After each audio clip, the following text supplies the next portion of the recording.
तर मित्रांनो, आज आपण सॉल्व करणार आहोत प्रॉब्लेम नंबर 7. असं म्हणायला चालेल की हा प्रॉब्लेम आपण ऑलरेडी सॉल्व केलेला आहे.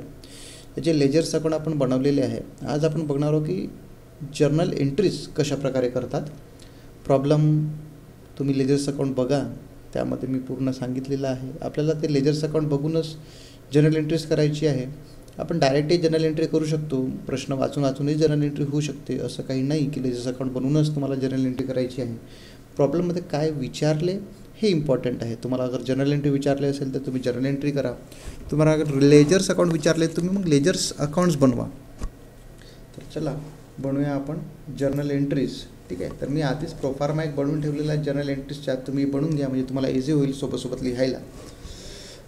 तर प्रॉब्लेम काय आहे? प्रॉब्लेम आहे म्हणजे क्वेश्चन जे लिहिलेलं आहे. क्वेश्चन काय लिहिलेलं आहे? Arun and Namita intend to joint venture to send 100 bales of cotton to Babita. आता बघा, हा जो प्रॉब्लेम आहे तो where separate books are not maintained हा प्रॉब्लेम आहे. तर आपल्याला त्या प्रकारे एंट्री करायची आहे. इथे जॉईंट बँक अकाउंट ओपन होणार नाही, म्हणून जे पहिली एंट्री जॉईंट बँकची होती ती होणार नाही आहे यामध्ये. तर यामध्ये सेपरेट्स आहे म्हणजे जे एंट्र्या दिले त्यानुसार करायचं आहे.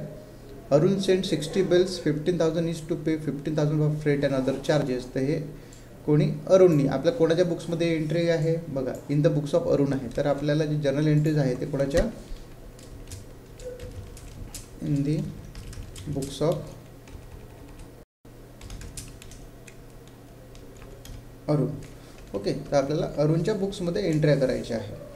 तर हे बघायचं की कोणाच्या रिलेटेड एंट्री आहे. Arun send 60 bills 15,000 and pay 15,000 freight and charges. तर गोष्ट अशी आहे अरुणच्या बुक्समध्ये अरुणचं नाव येत नाही. पण joint venture account debit to काय होणार?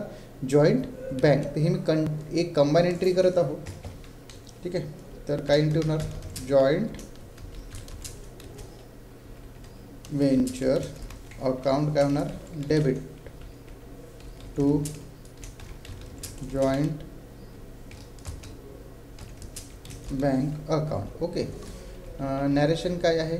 अरुणनी काय काय दिलं ते नॅरेशनमध्ये काय दिलेलं आहे की याने 60 बिल्स पाठवले आहे 15,000 ईचच्या प्रमाणे. ठीक आहे. Being Saint 60 bills at the rate of rupees 15,000 each. Also paid. काय केलं त्यांनी? Paid freight and other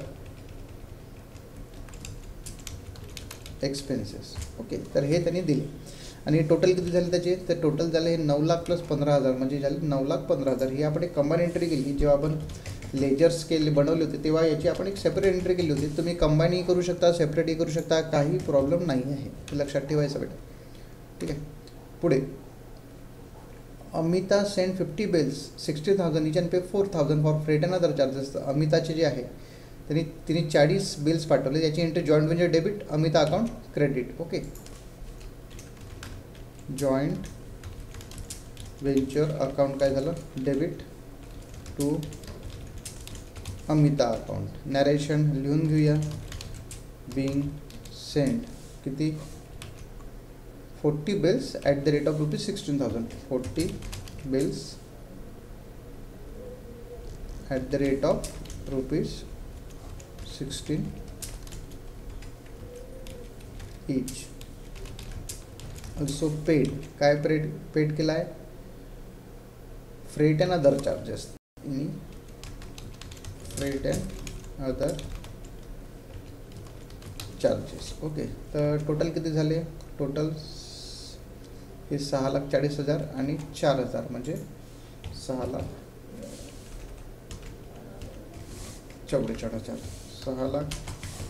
6,44,000. तर हे झाले. आपण एक कंबाईन एंट्री केली. या 4 एंट्रीज आहे. कंबाईन दोन एंट्र्या, 2 अनिताच्या 2 अमिताच्या एंट्र्या केल्या. पुढे शी चार्ज हू चार्ज हे झालं. Babita sold all cotton bills 15 lakh. तर बबिताने 15 लाखाला विकले. तर पैसे बबिताला हे होणार ना, ते म्हणजे बबिताच्या नावाने लिहून घेऊ आपण.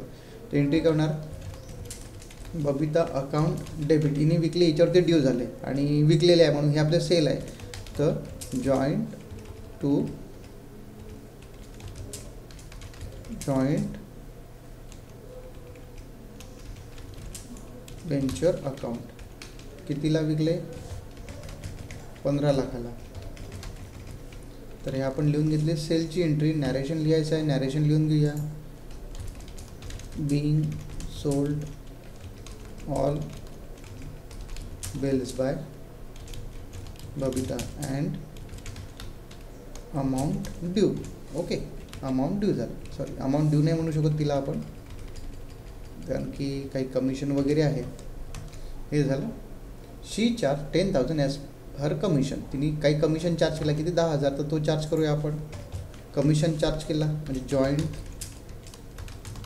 व्हेंचर अकाउंट काय होणार? डेबिट. ओके, तर जॉईंट व्हेंचर अकाउंट डेबिट. आणि कोणी चार्ज केला? To Babita account. किती चार्ज केला? 10,000. बोथ साईड लिहून घ्यायचं आपण, डेबिट आणि क्रेडिटला. Being charge commission. ओके, तर कमिशनही चार्ज झाला. पुढे काय राहिलेलं आहे? And remit the balance due fully to Anita. आणि पूर्ण पैसा कोणाला दिला त्यांनी? अनिताने. तर किती बॅलन्स ड्यू आहे? 15 लाखातून 10 लाख केले, 14,90,000 बॅलन्स ड्यू आहे. अनिताला दिला. ओके, कोणाचे बुक्स आहे? अरुणचे बुक्स आहे, अनिताला दिला. म्हणून अनिता अकाउंट डेबिट. हे लक्षात ठेवायचं. बुक्स अरुणचे आहे म्हणून बँक अकाउंट नाही आला. इथे काय आलं? Anita account debit. कोणी? To Babita account. अमाऊंट किती आला? 14,90,000. 14,90,000. Being balance paid to Anita.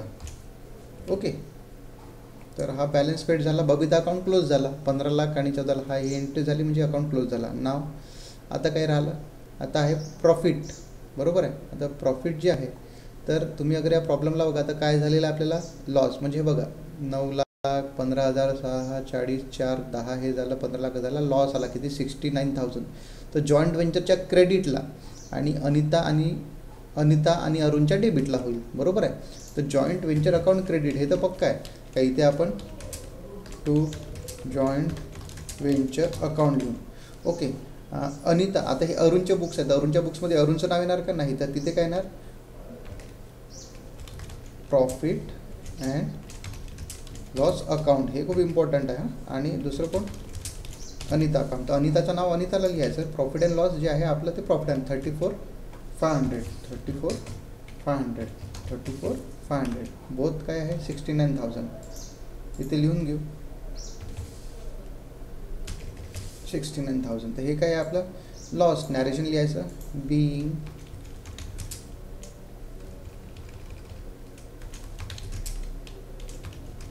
Loss on joint venture transfer. Okay, Bing loss on joint venture transfer. हे झालं, लॉस ट्रान्सफर झाला. आता अनितावरती जो बॅलन्स आहे तो घेऊ. तर बॅलन्स आपण हा बघितला.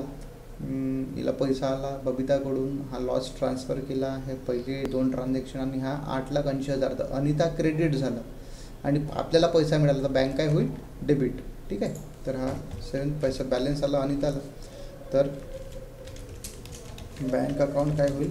Debit to Anita account. Narration being balance received on final settlement. Okay, तर किती? 8,80,500. हा इथे लिहून घेऊ आपण 8,80,500. 8,80,500. तर हा झाला आपला journal entries in the books of Arun. Okay, तर सिंपल एंट्री होत्या. तुम्ही ट्राय करून बघा. काही प्रॉब्लेम असलं तर तुम्ही मला विचारू शकता. थँक्यू.